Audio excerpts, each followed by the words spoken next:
Sejam bem-vindos à segunda edição do nosso programa Operação Copa América. Estamos aqui no estúdio de telejornalismo da SPM para apresentar o programa sobre as arquibancadas na Copa América.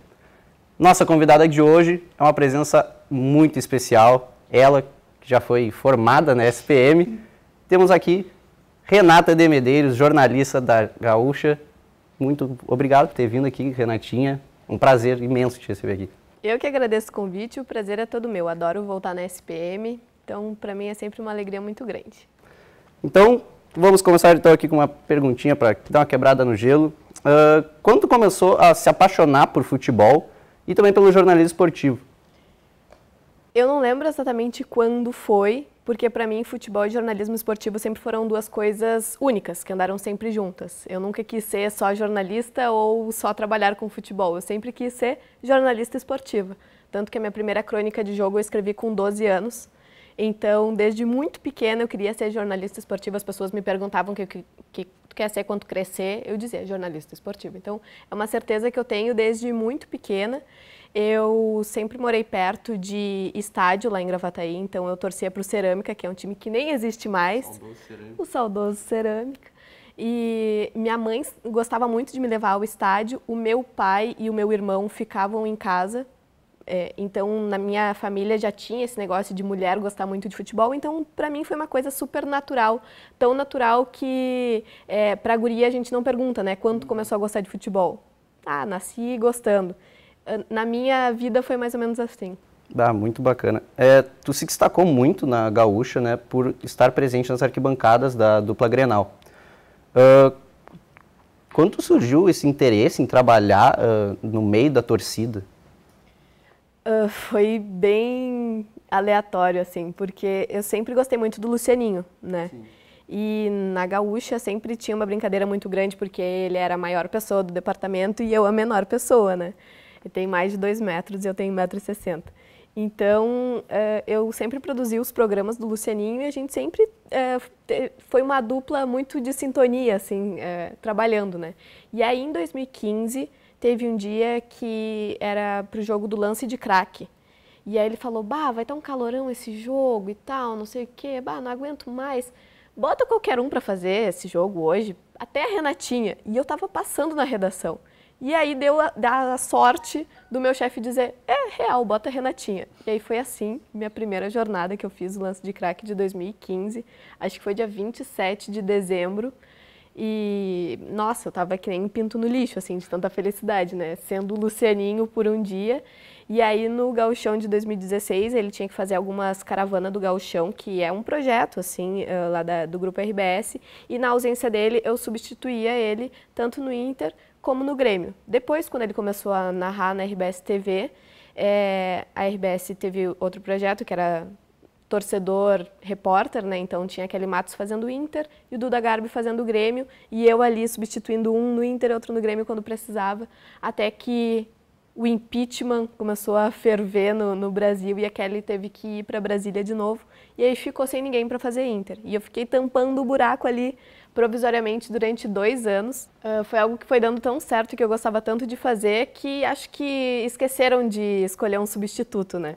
E aí, esse ano, com o Inter na Libertadores, aí, claro, né, precisa de um colorado, assim como o Grêmio, tem o gremista lá, o Duda Garbi fazendo, mas foi, o desejo de começar foi querer ser o Lucianinho por um dia, assim, porque eu admirava e admiro muito ele como profissional mesmo. E me lembrei agora que tu ficou também conhecida por conta do buzinaço, né, nos pós-jogos, principalmente no Beira-Rio. De onde surgiu essa ideia de ter um buzinaço que tu... Foi aleatório também? Tu pediu na hora para alguém buzinar e todo mundo que escuta Gaúcho no pós-jogo começou a buzinar também? Foi aleatório. Foi Inter e Corinthians no Brasileirão do ano passado. O Inter estava numa campanha assim, de disputa pelo título e a torcida muito animada e tal. E aí, eu sempre tenho um negócio assim que eu vou atrás das histórias, sabe? Tipo, eu sou a maluca da apuração. Eu gosto muito de ir atrás das coisas, sou muito curiosa. E aí, tinha um moço que me falou que algumas pessoas tinham infartado, porque o Inter virou o jogo aos 49 do segundo tempo. E aí tem um posto da Unimed, assim, um posto móvel da Unimed dentro do edifício garagem. E eu entrei dentro do edifício de garagem para apurar essa informação, se realmente pessoas tinham infartado e tal. E aí quando eu fui entrar no ar, deu interferência, porque estava todo mundo ouvindo a gaúcha e aí o áudio se retroalimentava, né? E aí dava aquele barulho. E aí eu disse, Pedro, tá todo mundo ouvindo a gaúcha, por isso que o som tá ruim. Aliás, quem tá ouvindo a gaúcha, buzina. E aí começou todo mundo buzinando e foi daí, assim, sabe? Um estalo do nada de uma apuração que não tinha nada a ver com buzinaço, que era o estado de saúde de pessoas que supostamente tinham infartado, né? Mas virou a marca daquela campanha do Inter, porque o Inter brigou quase até o final ali do Brasileiro, né? Pela liderança e teve um aproveitamento absurdo em casa, mais de 80%, então... Até hoje, assim, quando eu vou no Beira-Rio, eu não faço mais arquibancada, né? Mas quando eu vou no Beira-Rio, o pessoal começa a buzinar assim, cadê a Renatinha? Cadê a Renatinha? Agora o Lelê, que faz o buzinaço, né? Mas é algo que me alegra muito, assim, porque foi um vínculo que deixou a torcida mais perto da Rádio Gaúcha, assim, sabe? Foi muito legal mesmo. Sim. Trocando um pouco da água para o vinho, mas tu acompanhava a seleção quando era menor? Sempre acompanhou? Sim. Isso é uma coisa meio bizarra, porque hoje eu não me empolgo muito com a seleção brasileira masculina, com a feminina agora eu só, tipo, não falem da seleção brasileira feminina. Mas quando eu estava na terceira série, agora eu vou mostrar como eu sou velha, foi em 2002, o Brasil foi penta. Então eu lembro muito daquela Copa, lembro de eu e meus coleguinhas pintando a cara, de a gente sendo liberado no colégio para assistir jogo, os meus pais gostam muito de futebol, então, e essa crônica de jogo que eu fiz, previa o Brasil em 2018 sendo Enia campeão. Então eu achei que o Brasil ia ganhar todas as Copas depois de ser penta, de tão animada com a seleção que eu estava. Pouco clubista. Né? Pouco, fanática. Então eu gostava muito da seleção quando eu era pequena, assim, e tenho um carinho especial pela seleção de 94, que eu tinha 1 ano só, mas o meu pai falava muito do ataque de Romário, Bebeto, Ronaldo, então eu sempre gostei muito de seleção. Hoje um pouco menos, gosto mais das seleções argentina, uruguaias, né, que tem mais a ver com o Rio Grande do Sul, assim, mas na minha infância a seleção brasileira estava bem presente. E nessas, como é que eu posso dizer assim, nessas espécies de, não é coberturas, mas quando tu assistia a seleção, quando era pequena, se lembra de alguma história da Copa América que te marcou? De Copa América, eu lembro da Copa América, acho que foi de 2007, que foi a última que o Brasil ganhou, do Adriano. Eu amava o Adriano, eu tinha uma camiseta do Adriano Imperador, e eu não deixava minha mãe lavar a camiseta de tanto que eu gostava de usar. E aí eu usei na estreia do Brasil. O Brasil ganhou, não me lembro de quem. E aí eu disse para minha mãe, mãe, agora até o fim da Copa América não pode lavar essa camiseta. Então essa é a história assim de Copa América que eu mais me lembro, assim. E da seleção brasileira, o que eu mais tenho presente foi na Copa de 2014, que eu trabalhava na editoria de Copa da Zero Hora. E aí eu, enfim, né, não estava credenciada para fazer a Copa, era muito jovem, tinha, sei lá, que idade, não vê o caso. E aí eu pensei, o que eu vou fazer, né, na estreia da seleção? Daí eu, vou na emergência de um hospital. Daí fui na emergência do hospital ver se alguém ia botar o nome do filho a ver com alguma coisa com a seleção. E aí achei um casal que ia botar o nome do filho de Luca, que era o mesmo nome do filho do Neymar. Então foi uma história legal, assim, que eu não vi a estreia da seleção contra a Croácia, porque eu estava acompanhando esse casal no nascimento do filho deles. Como tu enxerga o clima das arquibancadas na Copa América? Tu acha que essa certa integração que tem entre as torcidas ainda causa um certo espanto em nós brasileiros, por conta que a gente vê no nosso dia a dia com torcida separada em setores visitantes?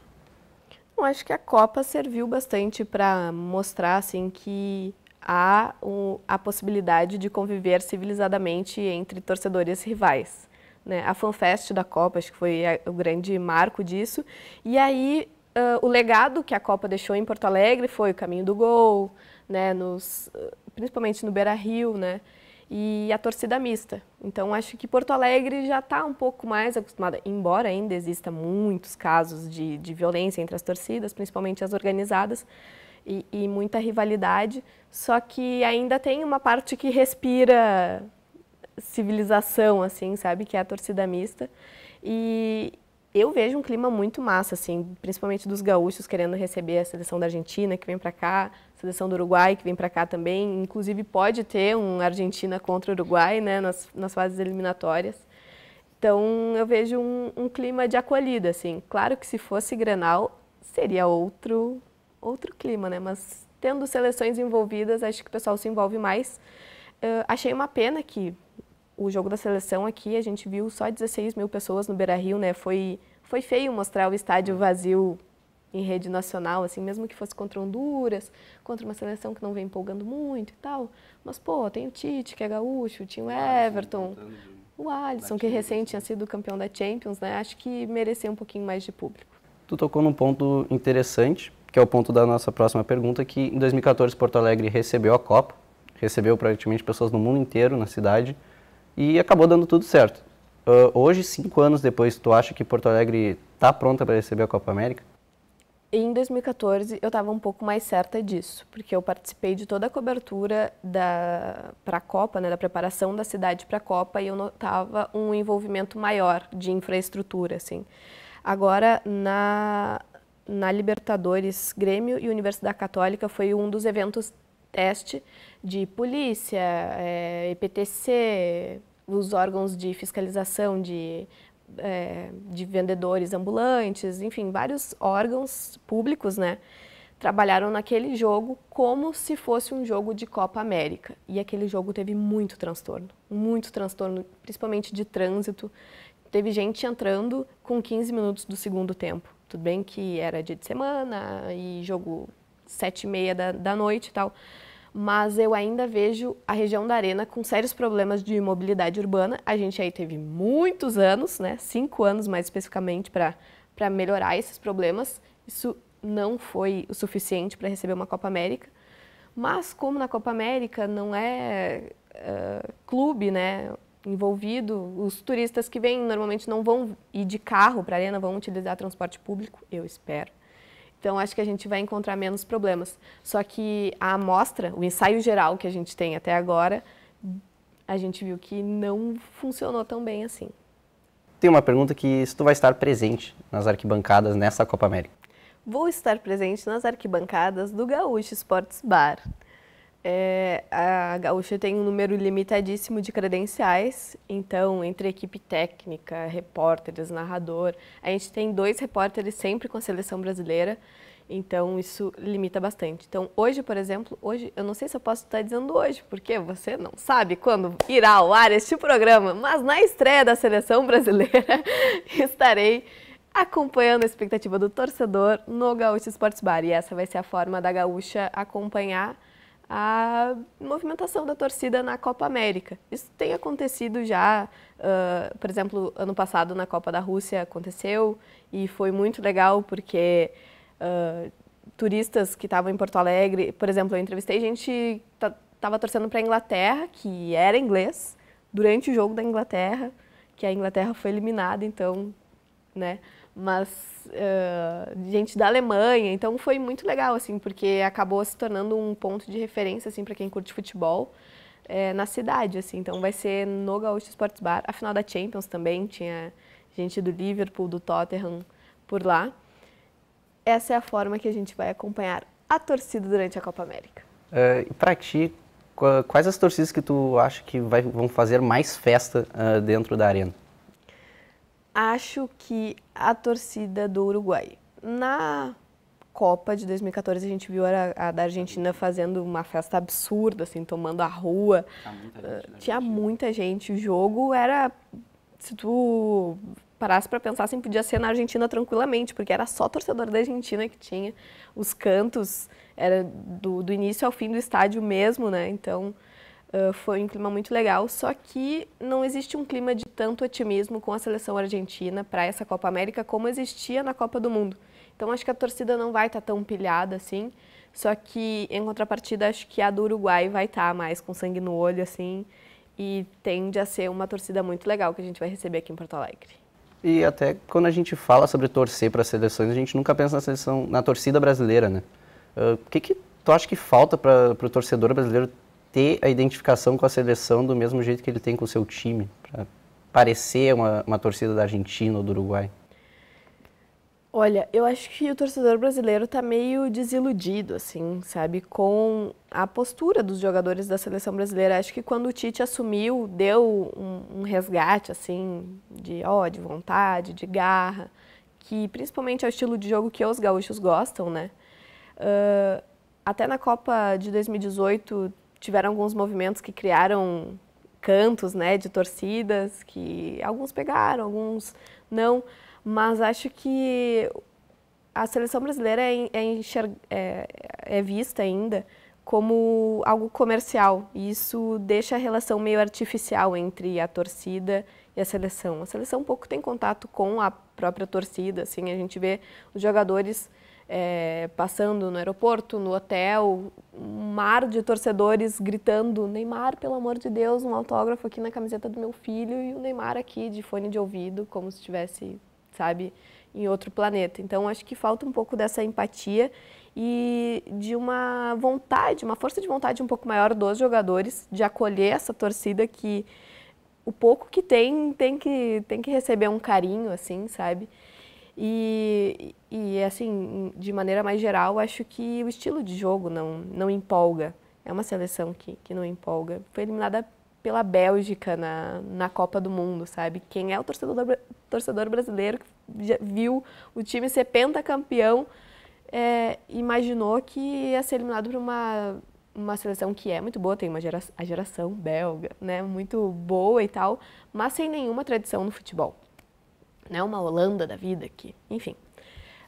Acho que falta isso, e o gaúcho acho que é mais histórico, né, de não curtir muito a seleção brasileira. Acho que rola uma identificação um pouco maior do centro pro norte, nordeste do Brasil, tanto que lá os jogos enchem um pouco mais, mas acho que é isso, assim, ainda falta ver a seleção brasileira menos comercializada, assim. Essas 16 mil pessoas do Beira-Rio acho que acabaram sendo uma prova disso, né? Totalmente. E também acho que quando a gente começa a se empolgar com a seleção, ocorrem deslizes como o 7-1 na Copa de 2014, né? Eu particularmente acho que se o Brasil tivesse ganho aquela Copa, acho que ia aumentar muito mais a vontade de torcer para a seleção. Não sei se tu concorda com isso. Concordo, estou tentando lembrar, mas era um clima, que 2014 era um clima muito acirrado no Brasil, né? Era o pessoal do não vai ter Copa, o pessoal do vai ter Copa, e se reclamar vai ter mais Copa ainda. Então, acho que aquela situação efervescente do Brasil, assim, foi refletida em campo, porque a gente viu os jogadores brasileiros chorando. O Thiago Silva não teve condições de bater um pênalti, porque estava totalmente instável emocionalmente, né? Então, acho que aquela Copa foi a Copa dos nervos à flor da pele, tanto dentro quanto fora de campo. Protesto. Nossa, foi uma Copa muito maluca, assim. Só que existia um favoritismo muito grande, né? E uma expectativa da torcida brasileira de tipo, não, agora não vai ter maracanaço. E a seleção nem chegou a jogar no Maracanã, porque foi eliminada antes no Mineirão pela Alemanha, e de uma forma humilhante, vergonhosa, vexatória, né? Com o Filipão, que sempre teve a marca dele de fechar o time, botando o Bernardo, meu Deus, alegria nas pernas. Não, contra a Alemanha tu não precisa disso, tu precisa marcar. Então, acho que foi um mix de desastres, assim, sabe, que somados mostraram aquele 7-1, e que daí para os filósofos, né, ficam, não é só 7-1, é a administração da CBF que está com o Marco Polo Deonário sendo investigado, o Marinho preso, o Ricardo Teixeira não pode voltar para o Brasil porque está não sei aonde. Então, o problema é mais embaixo, assim, acho que serviu para escancarar os problemas do futebol brasileiro. Aqui no nosso programa a gente tem um quadro que se chama Opiniões Impopulares, que fez sucesso ali no Twitter. Duas opiniões impopulares. E a gente quer saber a tua opinião impopular sobre a torcida argentina.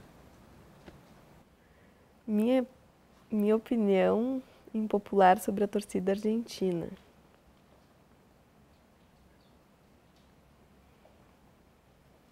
torcida argentina é a torcida mais iludida do mundo, né? Porque acha que o Maradona é o melhor jogador do mundo.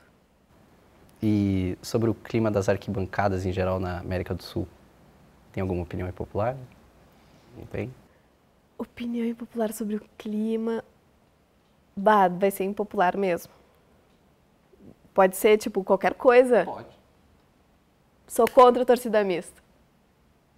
Sou a favor do Beira-Rio e da Arena dividido metade para a torcida do Inter, metade para a torcida do Grêmio, mas na hora de assistir o jogo não tem que estar junto do teu rival, não tem que estar junto. Tu é a favor da época que tinha 10% do estádio de torcida do Inter, torcida do Grêmio? Não, 50%, metade, 50%. Bota metade, mas na hora do jogo, é a hora do jogo, é a hora de torcer pro teu time. Agradecer imensamente a tua presença aqui, muito obrigado por ter aceitado o nosso convite. A gente agradece também a SPM por ceder todo o espaço para a gente aqui. Também agradecer ao professor Leandro Olegário por acreditar na gente. Últimas considerações? Eu que agradeço o convite, desculpa me meter em rigorosamente todas as oportunidades que eu tive para me meter, mas acho que é isso. Sobre Copa América eu tinha outra opinião impopular, mas eu me esqueci. Pode falar, né? Não, eu esqueci já, mas tudo bem. Adorei, me convidem para a próxima e se o Uruguai chegar na final, a gente faz a transmissão aqui, combinado? Obrigada, SPM. Amamos vocês. Vamos ficando por aqui. Até o próximo programa. Tchau.